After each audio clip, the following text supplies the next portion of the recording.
रणजित नाईक निंबाळकर आणि रामराजे निंबाळकरांमध्ये जुंपलेली आहे। मयत सभासदांच्या वारशाच्या नोंदी पूर्ण झाल्यावरच निवडणूक, असं रणजित निंबाळकर यांचं म्हणणं। तर ज्यांनी स्वतःच्या कारखान्याचे पैसे दिले नाहीत ते आम्हाला बोलतायत, रामराजे नाईक निंबाळकरांनी या शब्दात टीका केली आहे।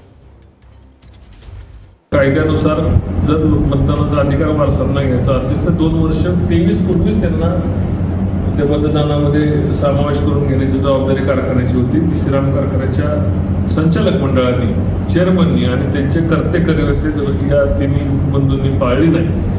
त्यामुळं वारस जे मतदानापासून जे मयत झालेले त्यांच्या मुली मतदानापासून वंचित राहतील याच्यासाठी ही लढाई वंचित राहू नये म्हणून ही लढाई चालू केली आणि ही लढाई कोर्टात चालणार आहे।